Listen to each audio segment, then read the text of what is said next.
Dear ReZero fans, this is a direct response to the poll that is still ongoing if you still want to participate in the poll. And you was asked, do you think Todd Fang is a good ReZero character? And a very shockingly, it's actually 81% of the total votes of the poll is said yes and hell yes to saying he is a good character. And it brings me to say he actually saved Arc 7 of the ReZero web novel series that is still ongoing, and we are about to enter Arc 8, and he had a huge impact of Arc 7, Todd Fang did. And let me say this, Todd Fang is a good villain character. We did not have a good villain character in a long time since the Sin Archbishop agreed, Regulus Cornelius, and we might even take it far back as Beetlejuice. Beetlejuice was one of the greatest villains of all time in ReZero history so far in this continuation of the ReZero web novel series. And Todd Fang, his aura around the Arc 7, he saved it so many times when Arc 7 was going down the tube, especially during the Chaos Flame debacle.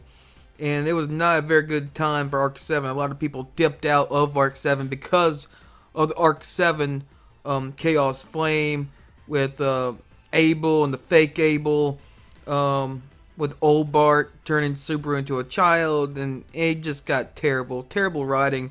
And the story actually went off the rails for a little bit during this time, and it brings me to the isekai problem. When you have an isekai like ReZero, SAO, especially SAO did it, and a lot of these isekais, they go off the rails because it's so open-ended.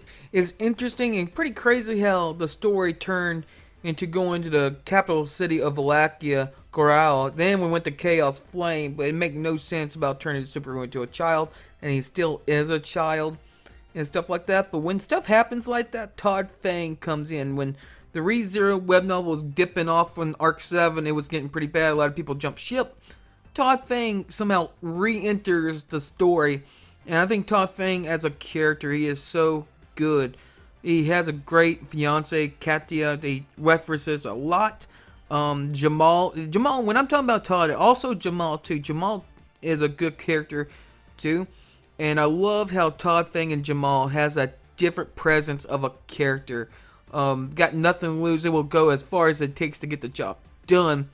And we thought it's just gonna be another terrible character, just a pass-through character. Like who's gonna be? Who cares about these characters? How the story actually evolved around Todd Fang and Jamal when things were getting crazy with the snake, the big snake, and then all of a sudden Todd Fang and Jamal captured Rim, Lewis, and Subaru, took them hostage, and how the life of Rim and Subaru and Lewis was in the camp, in the Imperial Army camp. And what made him begin to be a great character is when he was actually open-minded and being very friendly to Subaru and Rim and Lewis during the camp days. But he was also suspicious of Subaru. That makes it actually intriguing and actually really like you can imagine and feel like the intensity of the story is going up, like business is picking up. You would think that Todd's going to find out Subaru, Rim, and Lewis what they're going to do and stuff, and that was crazy. But also what made him a great character and actually made him save Arc 7 is that he does not have many powers. He's just an army guy, a low-class army guy with Jamal, but he does a lot of what he do not have. He actually used weapons pretty good by using his axe. And I love the skills he displayed when he was saving Arakia, when Arakia versus Aldebaran. That was a great match. But I like how Jamal and Todd actually showed some skills and how to survive. That was really interesting. But what I really like about this character is the aura when Todd meets Subaru. And it like 4 or 5 times throughout Arc 7, they met up so many times. And it's always an intense, very intense confrontation. When Subaru's thinking, what the heck is going on? Why can I get rid of Todd Fang? How can I escape Todd Fang?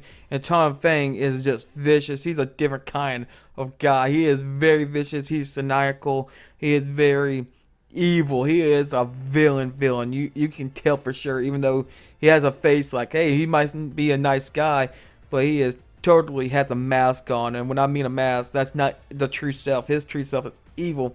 And I love the confrontation when Subaru and Todd, you know how the story's going to turn around. Now, in the last chapter, chapter 110 of Arc 7, right before Arc 8, and this is the end of Arc 7, they met up with Katia, his fiance. So I love the way his goal is just to come home to Katia, his fiance. So I love how he has a simple goal, but he will accomplish anything just to be with her all the time, and that's a pretty cool thing. But as a good character Todd Fang is, especially saving Arc 7, I think he don't need to be used any more than halfway or maybe the early stages of Arc 8, maybe end him during the early stages or the middle stages of Arc 8. I don't think he needs to be used anymore unless it's a complete downfall of Arc 8 in the beginning and you got to throw him in there for some reason and not finish him off yet. And so I think it's best to not use him after Arc 8 the most, even though he's so good. You don't want to ruin a good character like Todd Fang and overuse him when you don't need to use him. So he needs to be ended around Arc 8 in the early stages or middle stages. But tell me what you think in the comments down below. What do you think about Todd Fang? And why do you think he is a good character? But check out the Great Disaster Connection ReZero Theory video about Stridefalakia and also Sphinx. And that'd be an interesting video for you to watch. I think you really enjoy it. But tell me what you think in the comments down below. Subscribe to the channel, put a like at the end of the video, and I'll see you in the next video.